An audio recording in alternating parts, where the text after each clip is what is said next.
All right, we're recording now. My name's Becca Jordan. I'm the operations manager at 21 Acres. Thank you so much for joining us today. I'm going to spotlight my video really quickly. We are 21 Acres. We're located in Woodinville, Washington, on what's historically been Sammamish and Duwamish and Coast Salish land. So we just like to acknowledge that this land originally belonged to food forest stewards and wetland stewards from those tribes. We educate about climate action here. We have a farm, we have a farm market, and we're doing these virtual programs just as a way to connect with you all while our campus has been closed. So today we are talking to Kelly Rankich, is our facility manager. You can see her on the screen there. And then behind the camera, we also have Chris Paulsen, our facilities technician. There he is. All right, Kelly, I am handing it over to you at this point. Okay. Thank you, Becca, and welcome everybody. Thank you so much for joining us this morning or afternoon, depending on where you're at. Again, my name is Kelly. I have been the facility manager here for 2 years.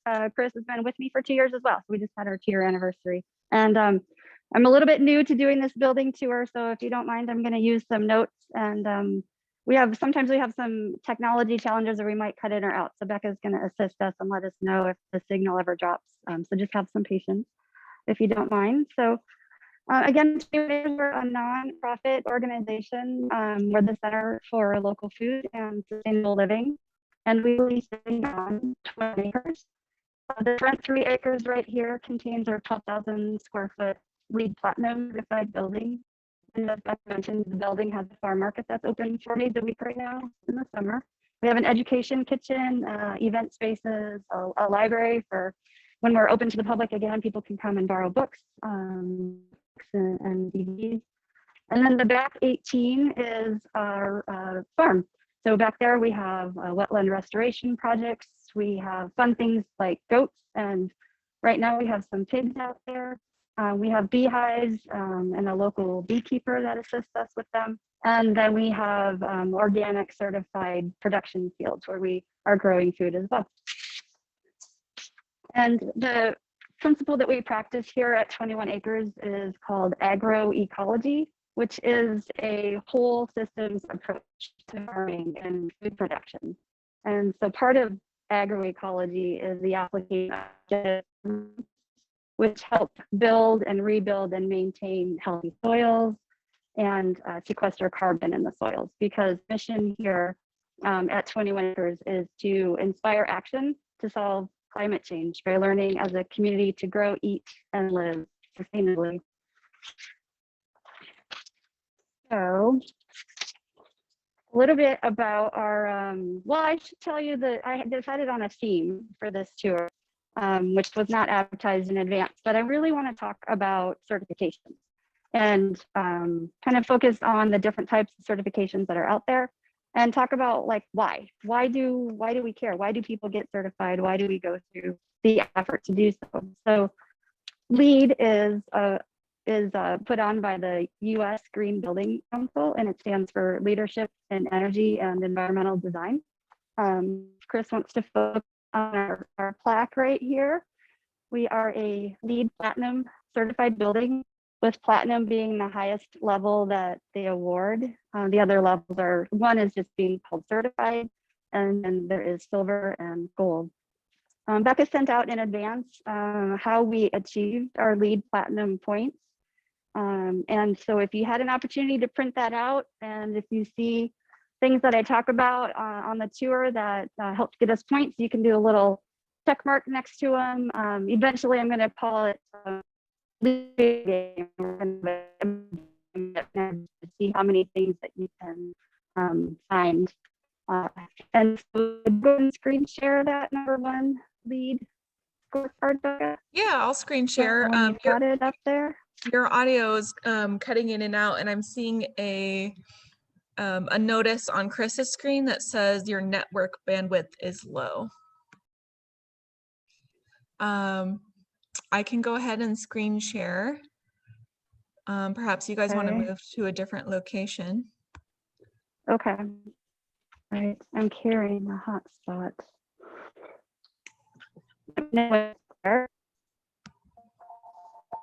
All right, here is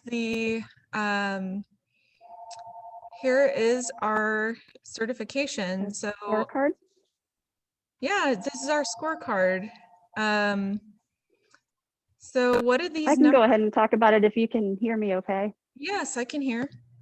Great. Okay.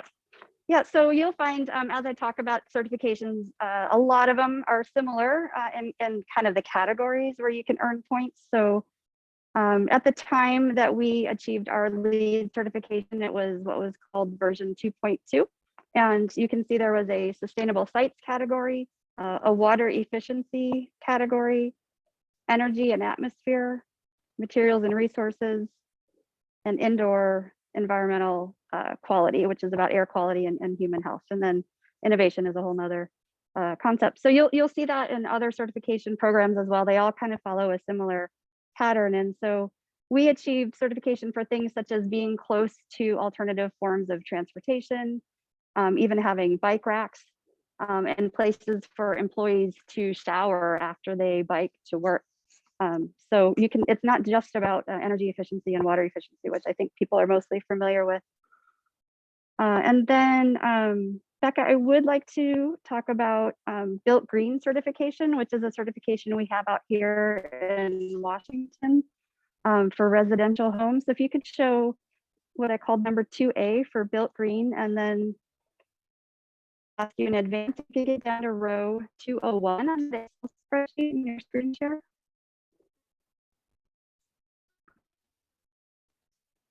2A is the Excel 20, document.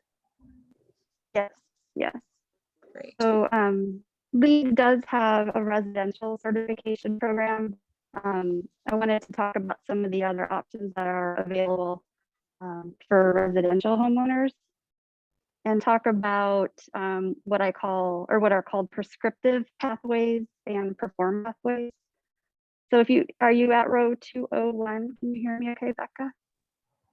Yes, I can hear you. We're going down to row 201 right now.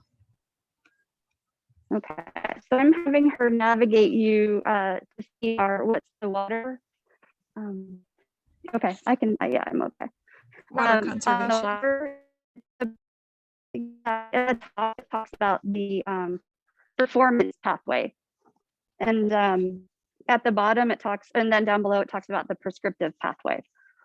So there are two main ways. So performance pathway is about using the water efficiency rating. So basically you just submit your data for why your house or your building performs well for water efficiency or energy efficiency. So that's one way that you can get points toward the certification. A prescriptive pathway is a separate pathway, and that's where you say, you know, we're going to install low flow fixtures, and we're going to have or for energy, you're going to have LED lighting. And so you get points for each of those things. And then you try to get to the level that you want to by adding all these extra little features to your home or to your building. And or let me pause for questions really quick. I feel like I've given a lot of information already. Do we have any questions? Okay, so on the topic of energy, if you could show number 2B, because I want to talk about some of the reasons of why you might want to get certified. That's called the HERS rating, Becca. Yeah, I will get to that. We just have a question from Linda in the chat. Okay. Misunderstood the topic. Are you only speaking about certification? We're going to tie in our green building tour with the different certifications that we have throughout the building, and tie it into our LEED certifications as well. So we're going to show you all the different technologies that we have here.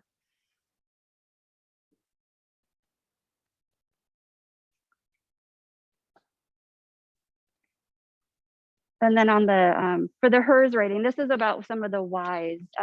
Why get certified is because you need, if you get certified, you have an independent third party person that comes and verifies your building. And for us, we want to be leaders in this field, and we want to learn. And so we learn by doing, and then we're called a living laboratory. So we put in all of these technologies, And we are a LEED Platinum certified building, and that gets people here, and we help educate. And we're learning every day constantly about this building and all the technologies that we have. And on that note, we're going to show you on Energy our e-gauge monitoring system. So Becca, instead of screen sharing, we're going to have Chris show you our e-gauge display here. I'm seeing the e-gauge, but I can't read anything, so you may have to interpret some of that for us. Yeah, we'll have Chris zoom in a little bit. So he's showing you all of the different systems that we're monitoring here. These are our nibblers, for example, control the oxygen that we have for our water treatment system. We have the energy use for elevators. So all of these you can toggle on and off. And it's a really great way to be able to monitor our energy use and to look for anything that seems suspicious or is potentially draining energy, where we could change our practice to something different. And then if you show up at the top, we can show them. So the red is our energy use, and the green is our solar production. So whenever we have a green shaded area, this means that we are producing more energy than we're using. And it's been a really fun week for solar. We can go back to the diurnal pattern of all these wonderful days of sunshine that we're getting, and all the output from our solar panels. So I was going to see if anyone wanted to guess at what our highest energy use is during the summer. It's a little bit tricky, but I was giving hints today that it does involve heating water. Are there any guesses on the highest energy use in our building during the summer?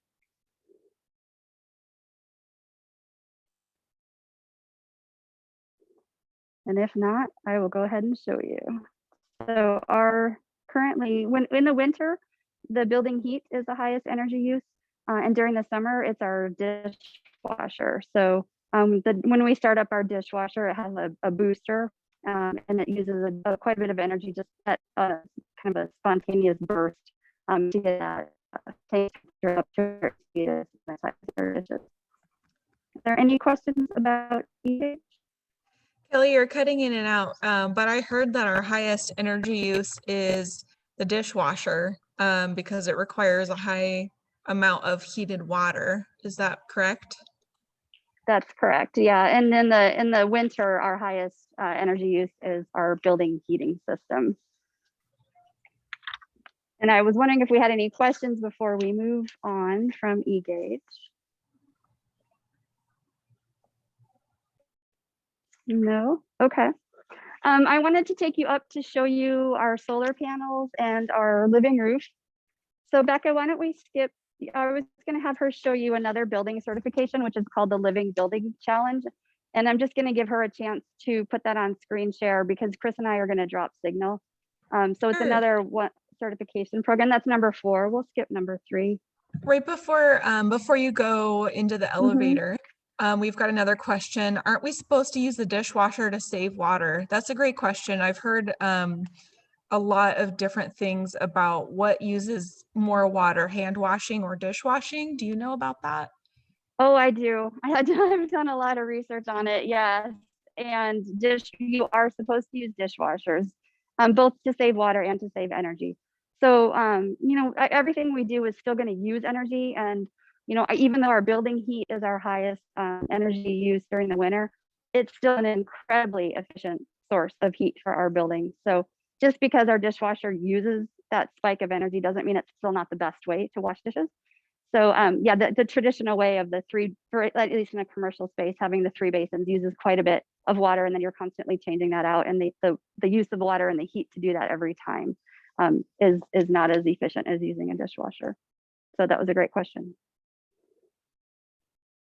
Okay. Thanks so much. I'm going to screen share that document while you all head up the stairs. They're going to lose signal while they're doing that. Okay. Thank you, Becca.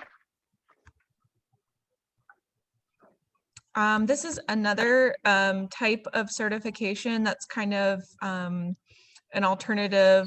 So I guess you're kind of getting a grasp that there are a lot of different kinds of green building certifications. LEED is the one that we're certified in. This one is called, that I'm showing on the screen, is called the Living Building Challenge. And these are kind of the steps that they propose for that certification. Any other questions or things that you're interested in learning about that I could answer for you and bring up with our team?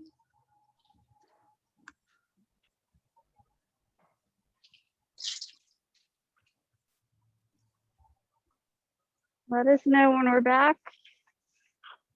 Y'all are back. Great. All right, this is fun. We don't always get up here, so sometimes we have to show you like a cutaway from a picture of the living roof and the solar panels. It's hard to see from down below. So Chris is showing you, we have two arrays of solar panels on two different roofs here. We have a 25 kilowatt system. It provides the total energy for the year it provides is about 18% of our building's energy use. And in the summer, you can see those glorious green shadings on the E-gauge. It provides about 45% of our energy use in the summer. We do have a bit of a high energy use building because we have the market here and the kitchen. So we have a lot of refrigeration. And so we tend to use a lot more energy than maybe a typical building might use. And you can see the pitch of the roof. Generally speaking, you want to install your solar panels at the same pitch as you are latitude. So these here are installed at around a 46-degree slope on our roof. Are there any questions about solar energy? The other thing we have is net metering, which means any excessive use that we generate, or any excessive production that we generate that's not being used, gets returned back to the grid. And then we get a credit on our Puget Sound energy bill for that amount of production. While we're waiting for questions, Chris, can you show us a beautiful view, the south-facing view of the building and our farm? Yeah, I just love being on that roof. Yeah, and we'll talk a little bit more about the grounds when we get down off the roof. And Chris, I was going to show the flue right there too. That structure is called our post-harvest refrigeration unit. It is constructed out of SIPs, or structurally insulated panels. And then it's got a cork overlay on top of those. That's what you're seeing is the cork. A highly, highly efficient walk-in refrigerator that's using basically an air conditioner that's being tricked to keep it at the right temperature for storing produce. And the reason I wanted to show you the Living Building Challenge was because originally this was designed to be a Living Building Challenge building. And I wasn't around to understand why that didn't happen. It was going to have solar panels on top and a gray water catchment system. And then you can see our lovely living roof. We love to have this as to take care of and to maintain. It's primarily planted with succulents that are drought tolerant. We do have to irrigate it, but very lightly, about 10 minutes a day, and not every day. We have a lot of grasses growing up here right now, which we do need to maintain. So we have to do some weeding up here, and then living roofs are just a wonderful area. We see I see pollinators everywhere right now. It's a wonderful habitat. We have geese that love our living roof, and they have their nests up here, and they have their babies born, which is a fun time of year. And living roofs serve a number of purposes. It helps reduce the heat island effect by not being a surface that's absorbing a lot of heat. They help slow down stormwater and rainwater infiltration. And it also helps with insulating the building. So the evapotranspiration helps cool the building in the summer, and it helps retain heat in the winter.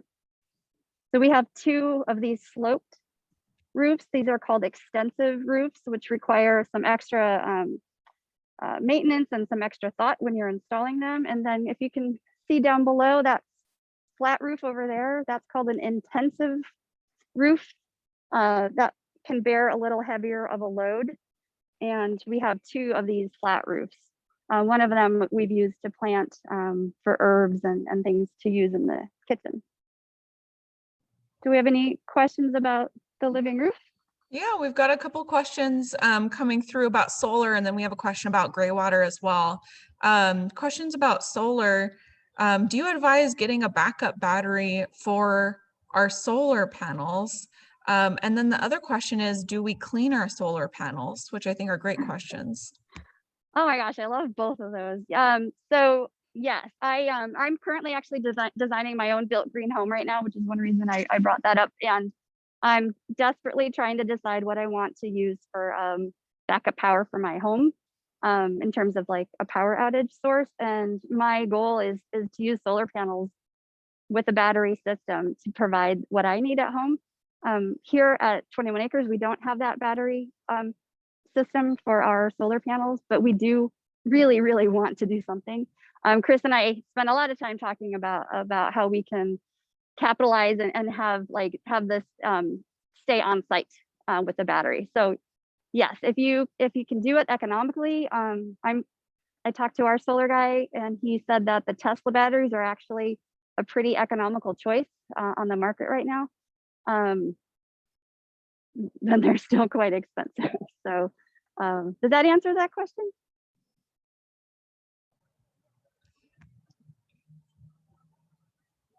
I think it was if I recommend a battery. I do. Yeah. And then the other question, oh, cleaning. Yes, that's funny that you say that. We have someone coming on Friday to do our solar panel cleaning. And I'm really excited to see, because about every 3 years it's recommended, they just start to gather dust and start becoming less efficient. So I'm very interested in seeing if the efficiency goes up and what that's going to look like. So yeah, in fact, you can tune back onto the next green building tour and I'll update you on the change in our efficiency once we get them cleaned. It's a lot of work, so we decided not to do it ourselves and hire it out this time. Okay, so we're gonna head back down and talk a little bit more about water when we get down there, and then maybe we can cover that question too. Yeah, So can we stay on the roof for one more minute? We've got a question about two questions about the living roof. What is the rooftop base structure material? Which I don't know the answer to that one. And then the other question that we have about the living roof is, do living roofs need to be replanted? Okay. I wish I had my notes specifically on what this material was called. Do you remember? TPU, right? Yeah. And you can what you can see it right here. This is the TPU, which is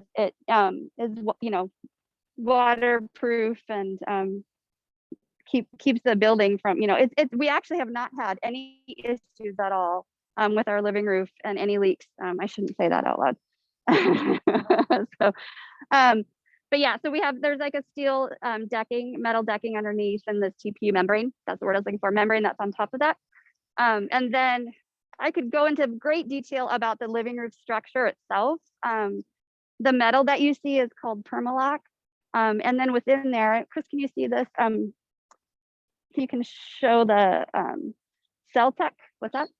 Oh, yeah, we'll do that later. This material right here is called Celtec.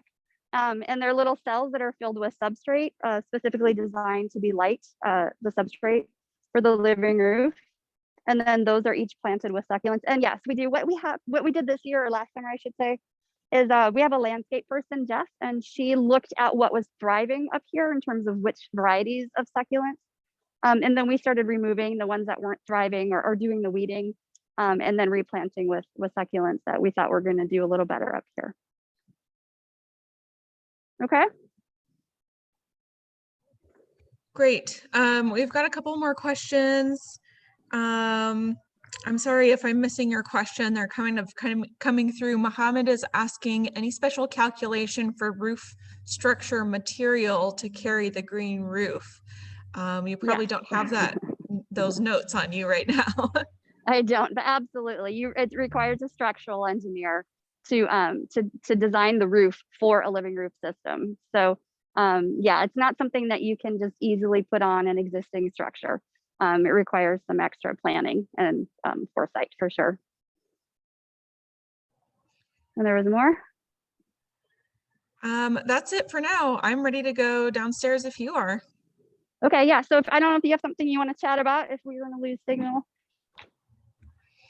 Yeah, I know, Linda, your point about I think you're talking about the solar battery packs. They're being very expensive. That is correct. They are very expensive.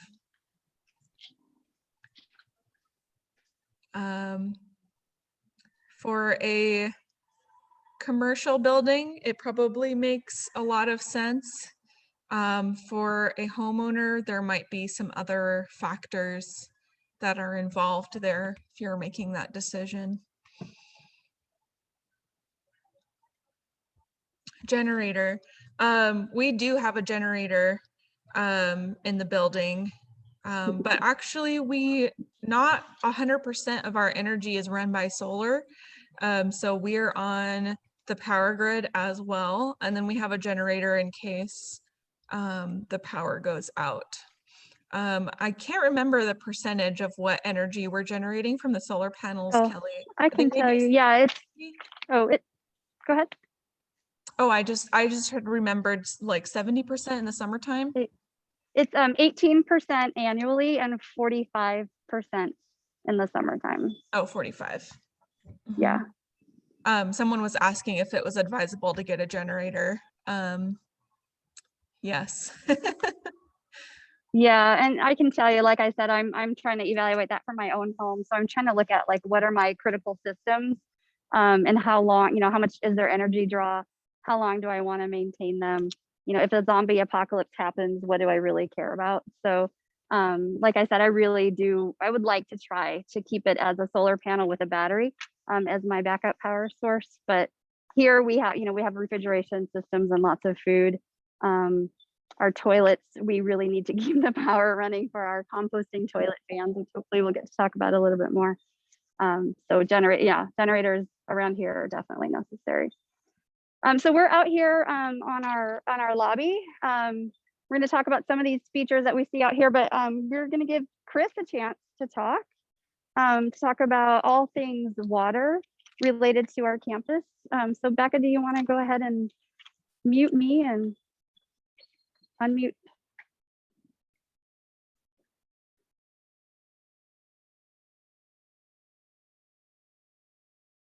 One moment.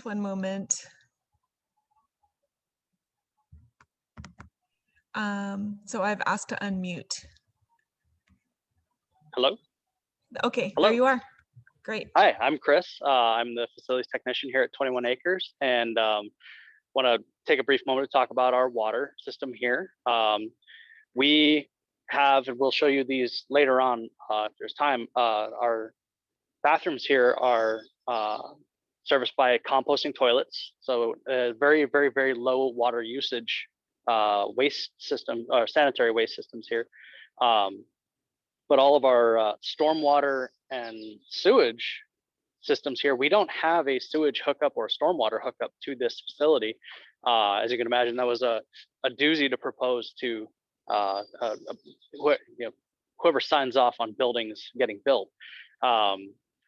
We have large cisterns built into the hillside here on the south side of the building that treats all of the water with a aerobic and an anaerobic process that will then sanitize the water enough to send it off to a biomound distribution system that further out on the farm, which will feed an orchard of apples that grows up there.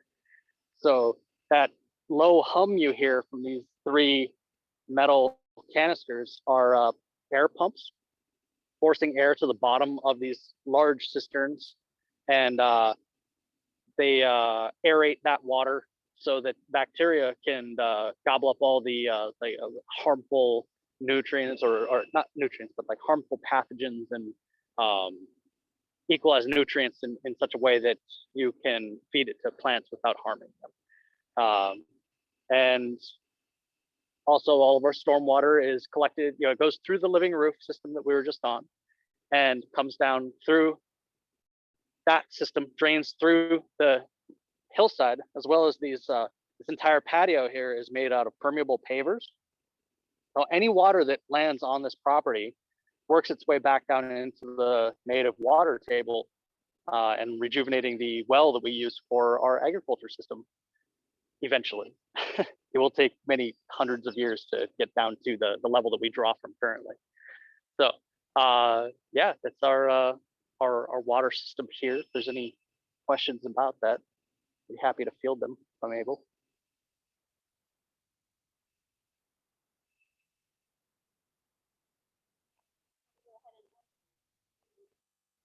Oh, and you can unmute Kelly back there if you care.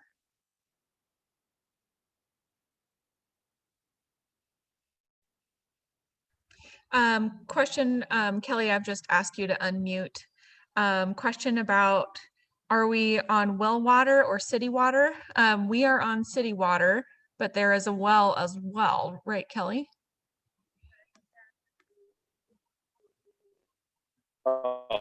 I can, yeah, we have city water and well water. And then as for what water goes into the cistern, the sanitary water that we have from the kitchen and all the sinks in the building will feed into a black water cistern that will go through an anaerobic process. Ooh, I'm getting feedback from you. That'll go into an anaerobic process that'll remove a lot of the pathogens out. And then all of that water is pumped to the aerators in the aerobic system that will then gobble up all the nitrites and produce nitrates for the plants on the farm. And it is a, yeah, so all the black water from the composting toilets goes into the same system process. So I hope that answers that question. Over. Can you Okay. mute Chris? Yes, Chris, I've muted you now. We've Okay. got another question. Does the water cleaning system take a lot of maintenance? Yeah, well, luckily for us, we actually, it's a proprietary system, and it was designed and installed and serviced by a company called Aquatest. I think they're out of Sumner. They're local. And they service our Glendon biomounds, which were designed by a local company as well. So they come quarterly. And we, as facility manager, I really don't have to do too much other than make sure that they're doing their job and kind of keep an eye on things, or, every once in a while we might have a piece of equipment that breaks down, but quarterly maintenance is not, that's not too bad actually, considering. So every once in a while we would need to get our tanks pumped out, the sludge and sediment. I've been here for 2 years and we have not had to do any pump out yet, but of course with COVID, our rates of use are, extremely low. So and while Chris was zooming around, I wanted to show you the other stormwater treatment that we have here beside the permeable pavers is that we're surrounded by a bioswale. You can actually see someone working right now to help keep the bioswale maintained. And then we also have a rain garden. If you pan a little bit to your right, Chris, that's our rain garden. This is what has allowed us to not have a need for a stormwater connection. And so it does require maintenance, of course, as you can see is happening. And we also do an annual inspection, and the county kind of keeps an eye on us and makes sure that our bioswales and things that we have infrastructure related to it are functioning properly. Can you define bioswale? It is a vegetated channel that helps slow down and treat stormwater. So the vegetation themselves take up any toxics out of the stormwater and slow it down and let it infiltrate back into the ground, as opposed to running off and down and taking all of that toxins and sediment and bringing that into the stormwater system, which generally goes straight into out here, the Puget Sound. So any questions about water while we're on the topic before we switch? Okay. Our next topic has to do with passive solar design and other things that we've done with the design of the building. As you can see, we're surrounded by an earthen berm, which is where our septic or our treatment system is for our gray water and our black water that Chris was referring to. And this berm helps to regulate the temperature of the building. It keeps it cool in the summertime and warm in the wintertime. And another thing that we do here is we have these shades right here. We're going to show you from the inside what they look like. They're translucent when you're looking to outside, but in the summertime, they help keep the building cool and keep some of that solar radiation out of the building. And then the funnest solar, passive solar design that we have is the intentionality that went on this overhang here. We're south facing right now. And in the heat of the summer and at 12 noon, which we're getting pretty close to, you can see that the shadow goes all the way down to the base of the window. So this was designed to keep heat out of our building when the sun is at its highest and hottest. And then in the winter time, it's designed to allow that heat to come in, that solar gain to enter the building. And this trellis up here that you see is eventually going to be planted with vines, and we want vines that will deliberately leaf out in the summertime to help provide shade, and then those leaves will die off in the wintertime and will allow the sunshine into the building to keep it warm. Okay, any questions? We're gonna head inside. On our way in, I wanna point out one of the other certifications that our building has. We were awarded an Envirostars certification, and there's our little sticker right there. Do you wanna show the Envirostars? I think it's number 5. I'm just gonna talk about that really quick.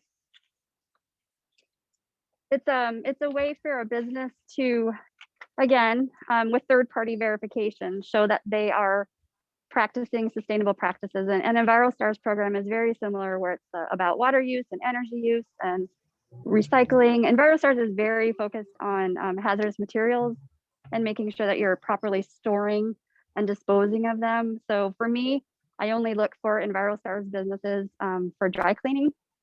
So my previous career, I spent 20 years cleaning up dry cleaners, and I highly recommend that you look for the Envirostars rating when you pick out your dry cleaner.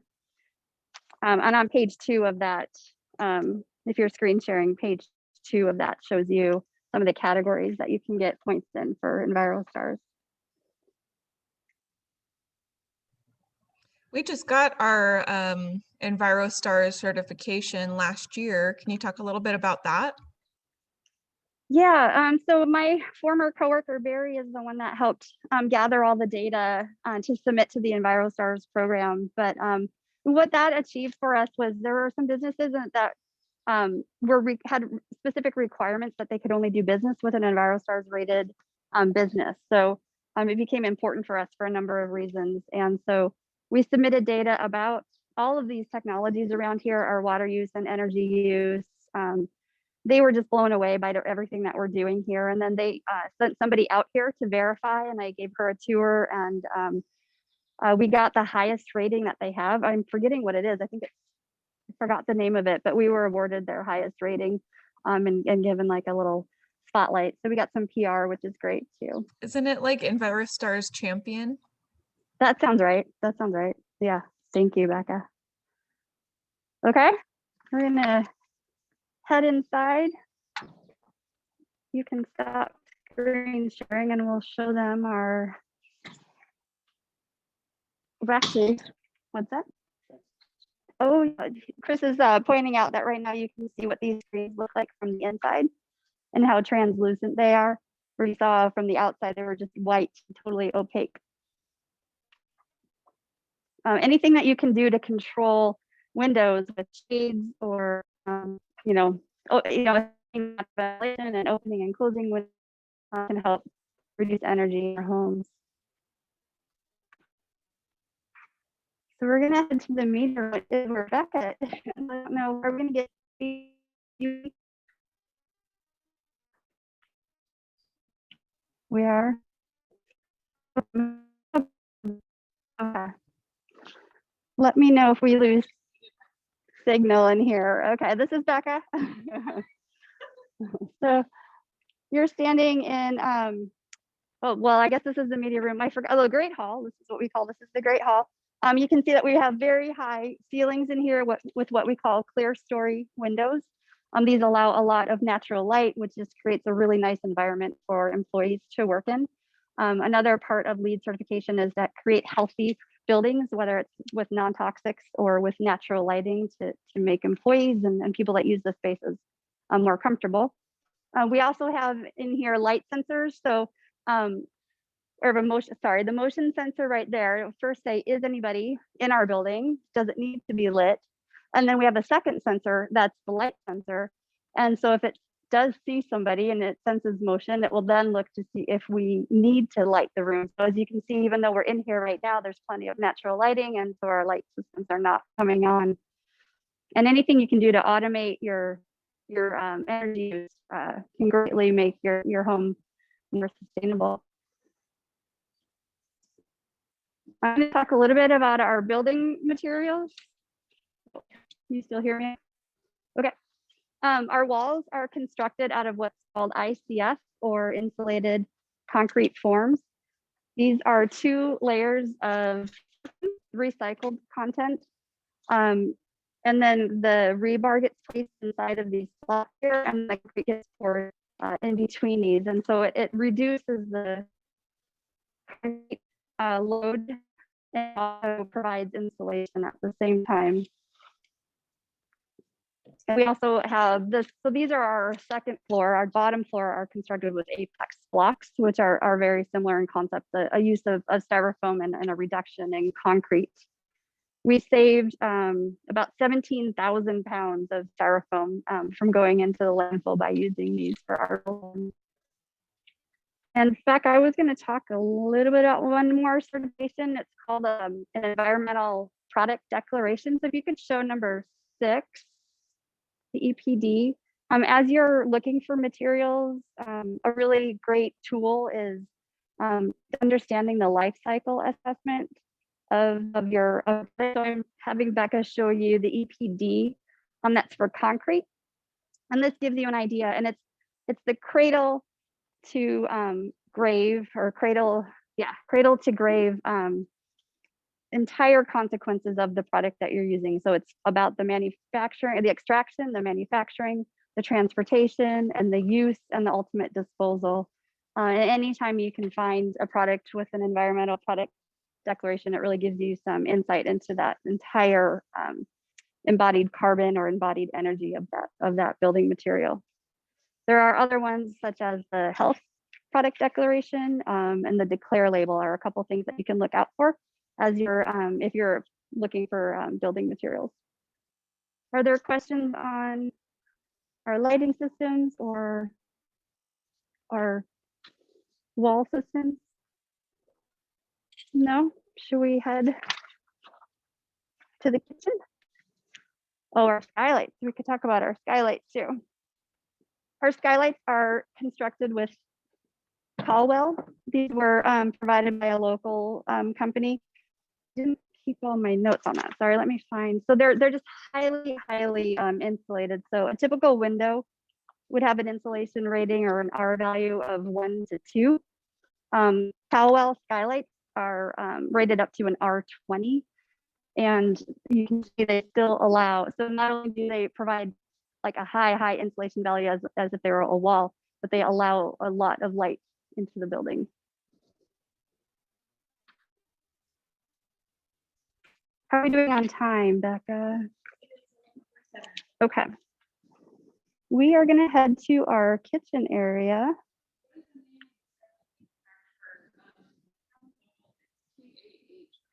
It's right, he's showing it on the screen right now.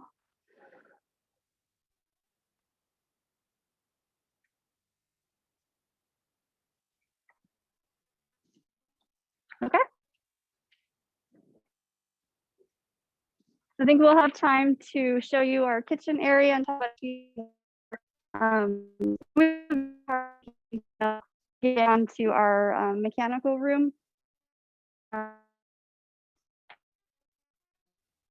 Maybe when we can open to the public and we can do in-person tours, we can get people down into our mechanical room. So this is what we call our education kitchen. We had cooking classes in here and we hope to again shortly. And it's a place where people can provide value added products. So we had somebody that would make, we've had fruit leather, we've had kombucha. Becca, can you help me come up with some of the other? Yeah, in the past we've had a lot of like salsas, a lot of compotes and jams. We had, oh yes, the fruit leather. We had someone who was making chocolate as well, which while chocolate is not a local product, a lot of the ingredients that she was using were local, and she also sourced ethically made chocolate as well. This kitchen has a bunch of sustainable features, and my favorite is our hood, which isn't very exciting maybe for some, you don't turn it on, it comes on automatically. So it has heat sensors in it. So when you're cooking and the temperature gets hot enough, it will kick on automatically, which saves a huge amount of energy use. And then as Chris is right next to it, I'll have him show you that the Energy Star rating. So all of our appliances are Energy Star rated, and that's another certification that's done by the Environmental Protection Agency, EPA. And I would highly recommend that you, if you need to purchase a new appliance, that you go to the Energy Star website and do search there. Our freezer back there is a propane freezer, and so it's a refrigerant that has a very low greenhouse warming potential and a very low oxygen depletion potential. It's kind of a new refrigerant that's now becoming popular. And then Chris is showing you, I believe, our paper stone filters, locally sourced from Green Home Solutions. If you're local and you haven't had a chance, I highly recommend checking out Green Home Solutions in Seattle.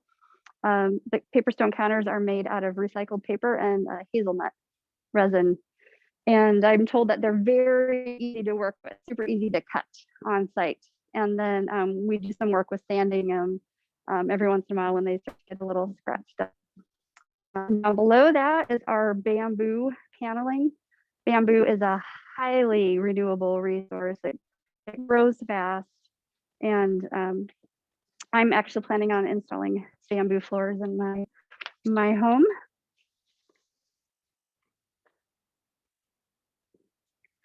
Okay, are there any questions about anything that you've seen in our kitchen? Another interesting thing about the paper stone is that it's highly heat resistant. You put most pans just straight onto it. So that's super great. We've got a couple of questions. What's the name of a source? I think you're asking about sourcing bamboo in Seattle, and then where else is bamboo used? Yeah, so Green Home Solutions does offer bamboo. I've also seen a company called Cali, C-A-L-I, that offers bamboo flooring. So flooring, paneling like you see here, I think isn't that bamboo on our let's paneling as well on our quad bin waste system. What else have I seen bamboo used? Well, you just researched it. Oh, in the countertop. market? Well, Linda, I'm sorry, you were asking about the countertop. Green Home Solutions is the name of the business that makes paper stone. or they sell it, yeah. They sell paper stone.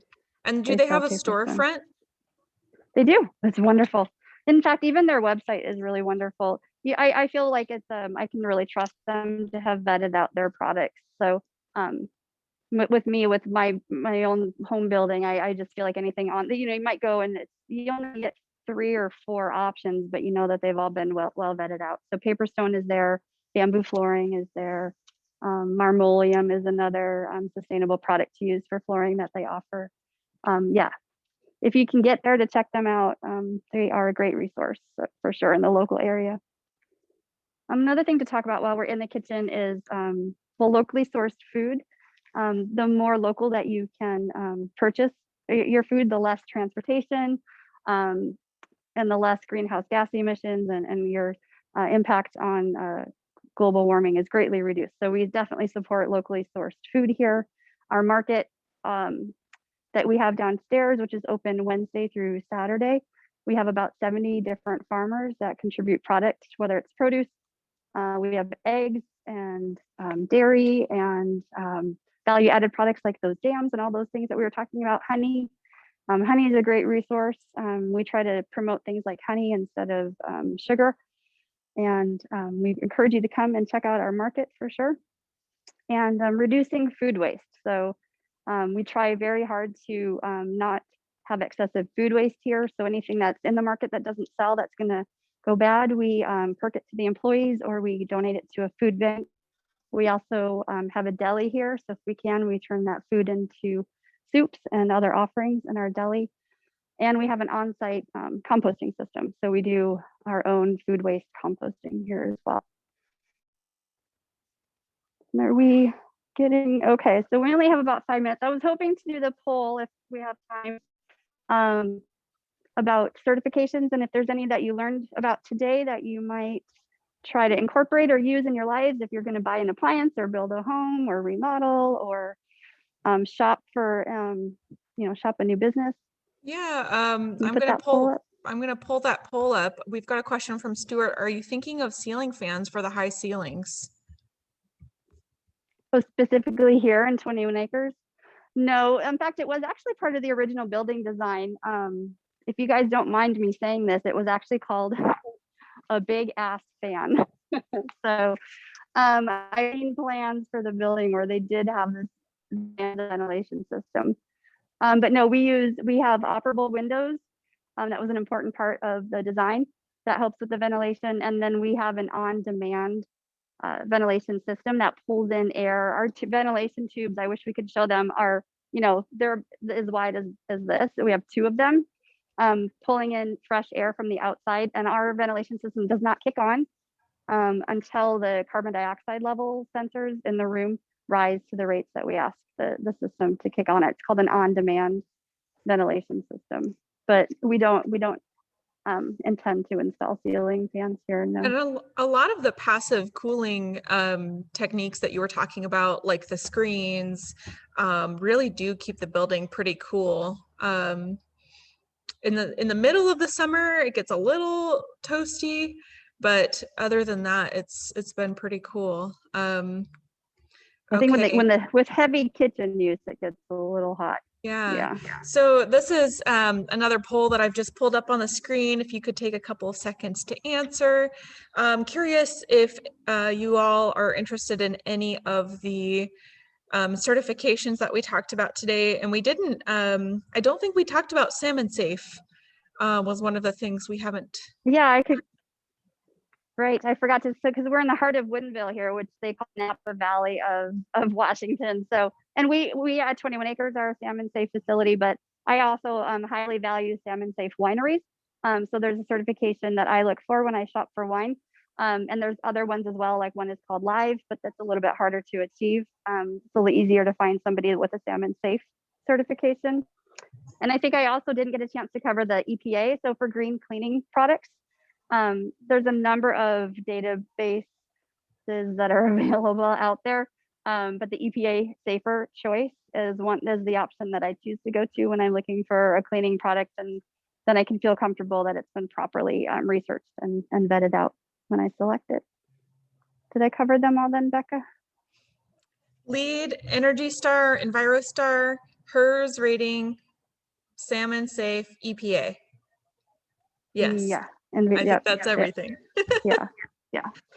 And I kind of jumped over the HERS rating because I didn't want to I heard the comment about getting too heavy on certification, but the great thing about HERS is it's a nationally recognized program. And eventually, as people are starting to buy and sell and look for energy efficient homes, the HERS rating is going to become key.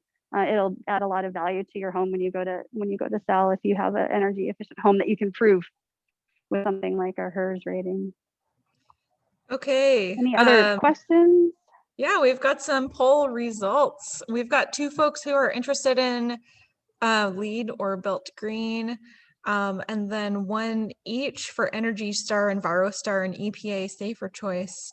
So thanks so much. I'm going to send an email out after this meeting that will have all of this information that we talked about, so you can read and learn more in depth if you're interested in that.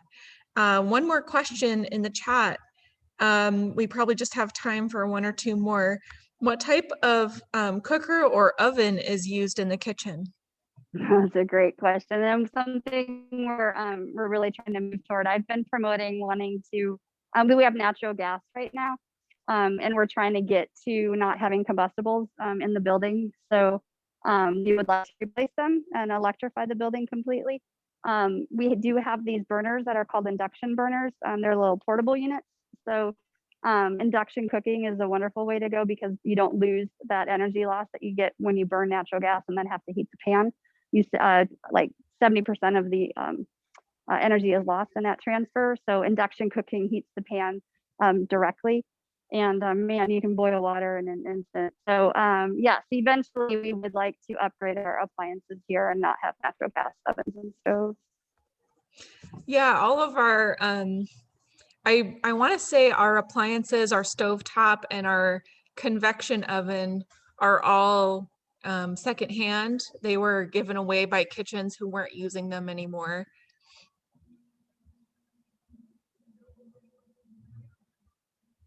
Was there one more question before we? I don't see any more questions. Okay. All right. Well, thank you everybody for joining, and I invite you to come on our farm tour, which is the 4th Saturday of the month, or if you're local, for a virtual tour. And if you're local and you can come shop in the market, we'd love to have you here. And then eventually we'll open up again and have live tours and cooking classes, and we're looking forward to that. Yeah, Marcus was asking when our tour is going to be live. We don't have a firm date yet, but probably sometime before the end of the year. And then we also just opened up for volunteer work parties. So if you're interested in coming out and learning about our regenerative farm practices, how we practice agroecology on the farm, that's a great opportunity to just get outside. I know I love those opportunities. I will send information about that as well. One last question about where we are. We're in Woodinville, in Washington. We are about 30 minutes east of Seattle. Gorgeous All right. area. Okay. Thank you, everyone. Thank you so much, everybody, for joining us today. We had a great conversation with you, and we will see you around. Bye. Have a great day.